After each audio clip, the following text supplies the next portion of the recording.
একদিন হযরত সুলাইমান আলাইহিস সালাম সাথী সঙ্গীদের নিয়ে সফর করছিলেন। পথিমধ্যে ছিল একটি বিশাল সমুদ্র।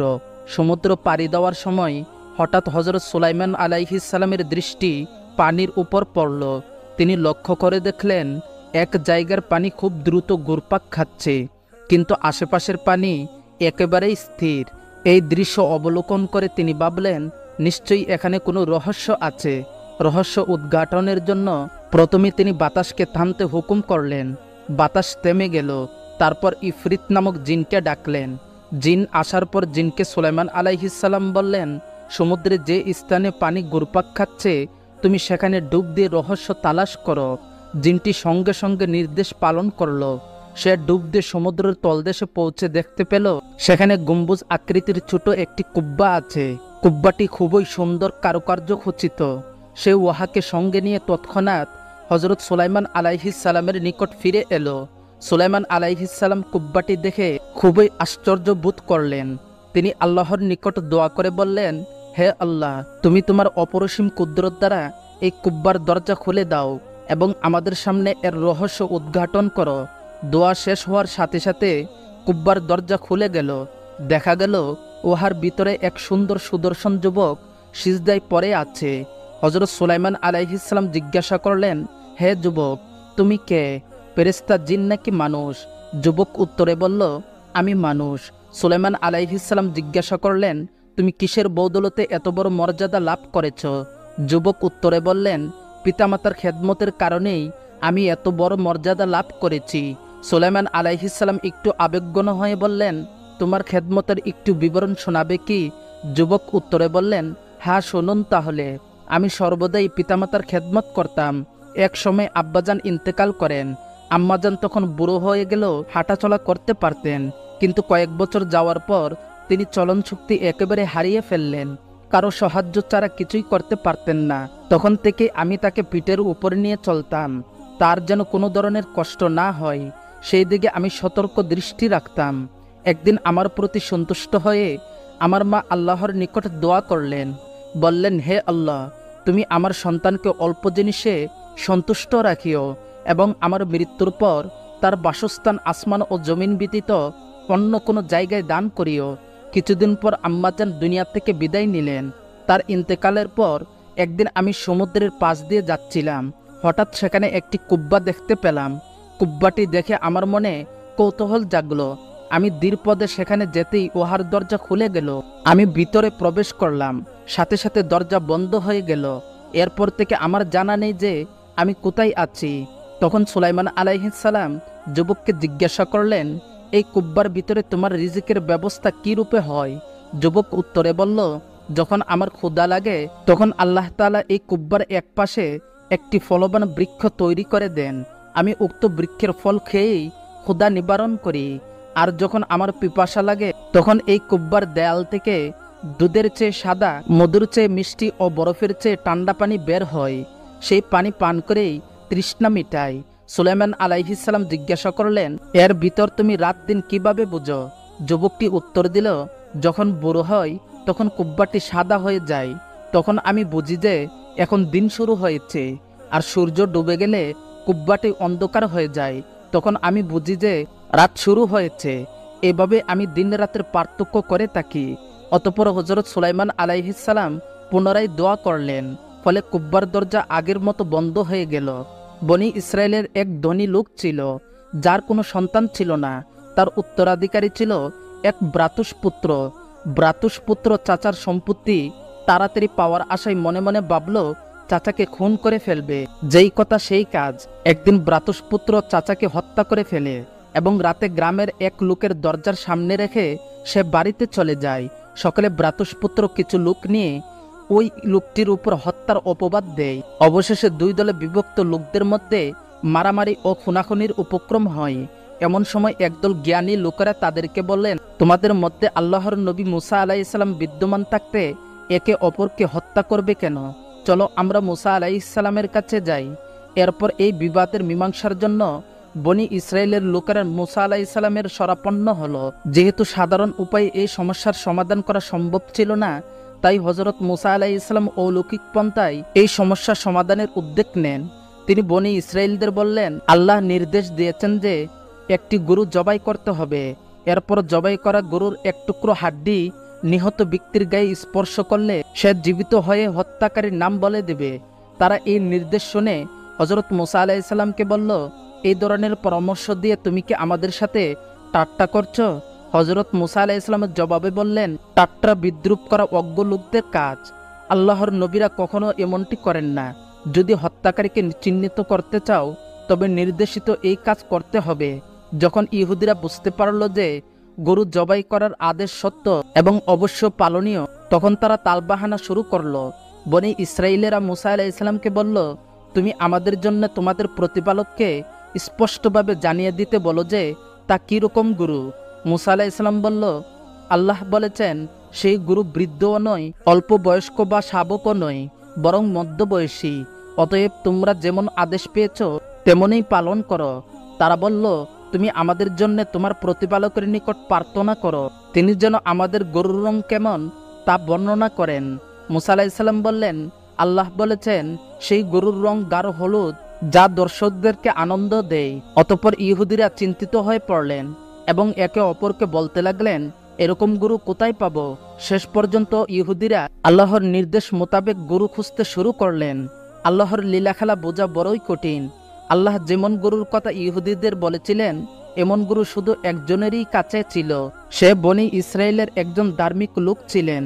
সে অত্যন্ত গরিব ছিলেন, দিন মজুরি করে সংসার চালাতেন। তার একটি গাভী ছিল। ধার্মিক লোকটা মারা যাওয়ার সময় একদিন তার স্ত্রীর কাছে বলল, আমি যদি মারা যাই তাহলে আমার এই শিশু সন্তানের জন্যে গাভীটি একটি জঙ্গলে আল্লাহর তত্ত্বাবধানে রেখে যাচ্ছি। সন্তান যখন বড় হবে তখন তাকে বলিও, তোমার পিতা তোমার জন্য মিরাজ স্বরূপ এই গাভীটি রেখে গেছেন। আর বলিও সে যেন ওই জঙ্গলে গিয়ে ইব্রাহিম, ইসমাইল, ইসহাক ও ইয়াকুবের প্রভুর নাম ধরে ডাক দেয়, তাহলে এই গাভীটি তার কাছে চলে আসবে। তার কিছুদিন পর লোকটি ইন্তেকাল করেন। এদিকে ছেলেও বড় হতে লাগলো। ছেলে যখন বড় হলো তখন সে জঙ্গল থেকে কাঠ কুড়িয়ে এনে বিক্রি করত। বিক্রি করে যা পেত তা সে 3 ভাগে ভাগ করত। 1 ভাগ নিজের জন্য এবং 1 ভাগ মায়ের জন্য খরচ করত, আর বাকি 1 ভাগ দান খয়রাত করত। অনুরূপভাবে রাতকে 3 ভাগে ভাগ করত। ছেলেটি 1 ভাগ ঘুমাতো, 1 ভাগ মায়ের খেদমত করত, আর 1 ভাগ আল্লাহর ইবাদত করত। একদিন ছেলেটির মা তাকে বললেন, তোমার বাবা মিরাজ স্বরূপ তোমার জন্য একটি গাভী রেখে গেছে।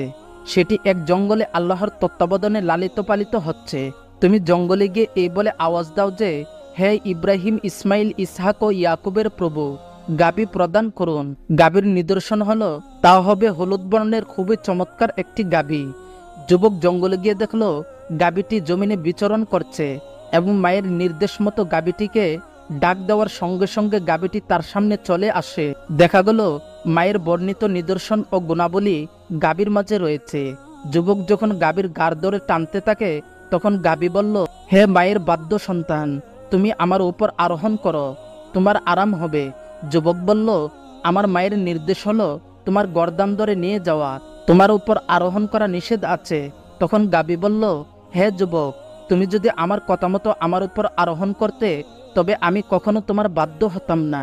তোমার মায়ের আনুগত্যের কারণে তোমার এই মর্তবা হাসিল হয়েছে। তুমি যদি পাহাড়কেও নির্দেশ দাও সেও চলতে শুরু করবে। এবার যুবক গাভী নিয়ে মায়ের কাছে চলে যায়। মা তাকে বলে, তুমি তো গরিব, দিনে কাঠ সংগ্রহ করো আর রাতের বেলা ইবাদত বন্দেগী করো, এতে তোমার প্রচুর পরিশ্রম ও কষ্ট হয়। তাই ভালো মনে করছি তুমি এটি বিক্রি করে ফেলো। ছেলেটি মাকে জিজ্ঞাসা করলো, কত দামে বিক্রি করব? মা তাকে বলল, এখন এটার বাজার মূল্য 3 দিরহাম আছে। তুমি 3 দিরহাম মূল্যে বিক্রি করবে এবং বিক্রির পূর্বে ফের আমার কাছে জেনে নিবে। যুবক মায়ের নির্দেশ মোতাবেক গাভীটি বিক্রির জন্য বাজারে নিয়ে যেতে লাগলো। এদিকে আল্লাহ তাআলা যুবকের মাতৃভক্তির পরীক্ষার জন্য ফেরেশতা প্রেরণ করলেন। ফেরেশতা যুবকের কাছে আসলেন এবং বললেন, হে যুবক, তোমার গাভীর দাম কত? যুবক বলল, 3 দিরহাম, কিন্তু শর্ত হলো আমার মাকে জিজ্ঞাসা করে বিক্রি করব।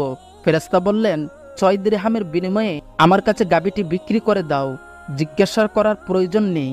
যুবক বলল, তুমি যদি গাভীর সমপরিমাণ স্বর্ণ আমাকে দাও তবু আমি মায়ের অনুমতি ছাড়া গাভী বিক্রি করব না।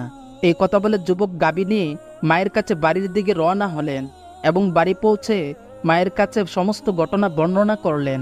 মা এইসব শুনে যুবককে জানালেন, উনি তো ক্রেতা নন, বরং ফেরেশতা, তোমার পরীক্ষা নেওয়ার জন্য এসেছেন।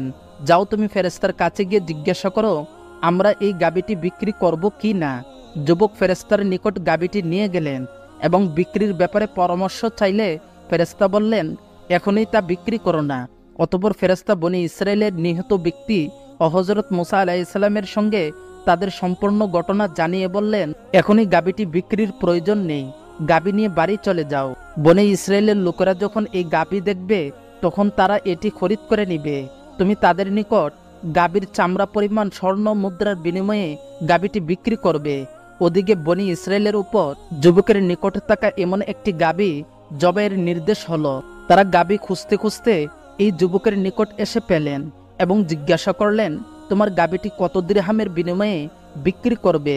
যুবক বলল, আল্লাহ তাআলার শপথ, এই গাভীর চামড়াপূর্ণ স্বর্ণের কম মূল্যে আমি বিক্রি করব না। সুতরাং তারা ওই মূল্যেই তা কিনে নেয় এবং এই গাভী নিয়ে মুসা আলাইহিস সালামের কাছে হাজির হয়। তারপর তারা ওই জবাইকৃত গরুর এক খণ্ড হাড্ডি দিয়ে ওই মৃত ব্যক্তির উপর আঘাত করে। তখন মৃত ব্যক্তি দাঁড়িয়ে যায়। লোকগুলো তাকে জিজ্ঞাসা করে, তোমাকে কে হত্যা করেছে? সে বলল, আমার এই ভ্রাতুষ পুত্র। এই কথা বলেই সে মারা যায়। ফলে তাকে মৃত ব্যক্তির কোনো সম্পদ দেওয়া হয়নি। বনি ইসরায়েলের একজন বুজুর্গ ছিলেন, নাম তার ছিল জুরাইজ। তিনি নামাজে একনিষ্ঠতার জন্য লোকালয় থেকে অনেক দূরে মাটির তৈরি জীর্ণ এক ডেরায় আল্লাহর ইবাদত করতেন। একবার তার মা তার সঙ্গে দেখা করতে ওই ডেরায় গেলেন। জুরাইজ বুজুর্গ তখন ইবাদতে মগ্ন ছিলেন। জুরাইজের মা বললেন, হে জুরাইজ, বের হয়ে আসো, আমি তোমাকে দেখবো বাবা, তোমাকে কতদিন ধরে দেখছি না, বের হয়ে আসো। মায়ের আওয়াজ শুনে জুরাইজ ভাবতে লাগলেন, নামাজ পড়ব নাকি মায়ের ডাকে সাড়া দেব। রবের ভয়ে তার মন নামাজে আটকে গেল। জুরাইজের মা ছেলেকে দেখতে না পাওয়ার কষ্ট নিয়ে বাড়ি ফিরে গেলেন। পুনরায় পরের দিন জুরাইজের মা ছেলেকে দেখতে এলেন। ডেরায় ঢুকে দেখলেন নামাজ পড়ছে তার ছেলে। মায়ের মন কত সময় অপেক্ষার প্রহর গুনতে পারে, তাই তিনি ডেকে বসলেন, জুরাইজ, তোর চেহারাটা একটু দেখবো বাবা, একটাবার দেখা দাও। জুরাইজ এবারও ভাবলেন নামাজ পড়ব নাকি মায়ের ডাকে সাড়া দেব। রবের ভয়ে তার মন কাতর হয়ে উঠল। শেষমেশ আল্লাহর ইবাদতই তার কাছে শ্রেয় মনে হলো। মা এবারও মনে ব্যথা নিয়ে বাড়ি ফিরে গেলেন। তৃতীয় দিন জুরাইজের মা আবার আসলেন। আজও একই ঘটনার পুনরাবৃত্তি। ছেলেকে দেখতে না পেরে মা বললেন, জুরাইজ, আল্লাহ তোকে বেবিচারী নারীর মুখ না দেখিয়ে মৃত্যু না দেখ। অতঃপর মা বেতা বুকে নিয়ে বাড়ি ফিরে গেলেন। জুরাইজ আল্লাহর দরবারে একনিষ্ঠ মনে ইবাদতে মগ্নই থাকলেন। জুরাইজের কিছু বকরি ছিল, এগুলো লালন পালন করার জন্য রাখাল প্রতিদিন বকরিগুলো মাটি নিয়ে যেতেন। নিত্যদিনের মতন রাখাল বকরিগুলো মাটি চড়িয়ে দিয়ে গাছের ছায়ে বসে রইলেন। সেই পথ দিয়ে একজন বেশ্যা নারী জুরাইজের উদ্দেশ্যে ডেরার দিকে যাচ্ছিলেন। অতঃপর এই নারী জুরাইজের ডেরায় এলো এবং বলল, হে জুরাইজ, আমি নিজ থেকে তোমার সাথে বেবিচারে লিপ্ত হতে চাই। জুরাইজ বলল, হে নারী, তোমার কামনীয়তা ও রূপ সৌন্দর্য সবই আল্লাহর গরিমা মহিমা ও ইবাদতের কাছে তুচ্ছ। তোমার প্রতি আমার কোনো ইচ্ছে নেই, তুমি এখান থেকে চলে যাও। নারীটি অনেক চেষ্টা করেও তার মনের ইচ্ছা পূরণ করতে ব্যর্থ হয়ে বাড়ির দিকে ফিরে যেতে লাগলেন। প্রতিমধ্যে সেই রাখালের সাথে দেখা হলো। খারাপ মহিলাটি রাখালকে বলল, হে রাখাল, আমি তোমার সাথে বেবিচারে লিপ্ত হতে চাই, তুমি যদি রাজি থাকো আসো, আমরা কামবাসনা পূরণ করে নেই। তখনও রাখাল কিছুই না ভেবে মহিলার কথায় রাজি হয়ে যান এবং তারা তাদের কামবাসনা পূরণ করতে জঙ্গলের ভিতরে চলে যান। কিছুদিন যাওয়ার পর গর্ভে এলো এক নবজাতক শিশু। সময়ের পরিক্রমায় সন্তানটি বড় হতে লাগলো এবং একটা সময় গর্ভের সন্তানটি ভূমিষ্ঠ হলো। একদিন এই মহিলাটি লোকদের একত্র করে বলল, তোমরা যাকে আল্লাহওয়ালা বুজুর্গ ভাবো, সে এই শিশুটির বাবা। জুরাইজ আমার সঙ্গে অপকর্মে লিপ্ত হয়েছে। এই কথা শুনে লোকেরা ক্ষুব্ধ হয়ে গেল এবং জুরাইজের ডেরা ব্যঙ্গে মিসমার করে দেওয়ার জন্য ডেরার দিকে রওনা হলেন। লোকেরা ডেরায় পৌঁছে দেখলেন জুরাইজ নামাজ পড়া অবস্থায়। তখন উপস্থিত জনতা তাকে টেনে হিসেবে ডেরা থেকে বের করে ওই নারীর সামনে আনা হলো। অতঃপর লোকেরা বলল, তোমার মতো ব্যক্তি বেবিচারে লিপ্ত হবে আমরা কখনো ভাবিনি। জুরাইজ বললেন, তোমরা আমাকে একটু সময় দাও, আমি নামাজ পড়ব, এরপর তোমাদের সব প্রশ্নের উত্তর দেব। এরপর জুরাইজ আল্লাহর দরবারে ধ্যানমগ্ন হয়ে একনিষ্ঠ মনে নামাজ পড়লেন। কি সুন্দর দৃশ্য! আল্লাহর সাথে বান্দার সাক্ষাতের এক পরম সুন্দর দৃশ্য দেখলো সবাই। নয়ন জোড়ানো সেই নামাজ দেখেই লোকদের খুব অনেকটা কমে গেল। জুরাইজ নামাজ শেষ করে আল্লাহর দরবারে মোনাজাত করলেন। এরপর জুরাইজ নবজাতক শিশুটির কাছে এসে দেখলেন শিশুটি মায়ের দুধ পান করছিল। তখন জুরাইজ শিশুটির পেটে গোতা দিয়ে বললেন, বলো তোমার বাবা কে? শিশুটি স্তন থেকে মুখ সরিয়ে বলল, অমুক রাখাল আমার বাবা। লোকেরা জুরাইজের এই কেরামত দেখে আশ্চর্য হলো, নিজেদের ভুল বুঝতে পারলো এবং জুরাইজের কাছে ক্ষমা চাইল এবং বলল, আমরা আপনার ইবাদতগাহ সোনা দিয়ে তৈরি করে দিতে চাই। জুরাইজ বললেন, আমার জীর্ণ কুটিরই শ্রেয়, মাটি দিয়ে আগের মতো তৈরি করে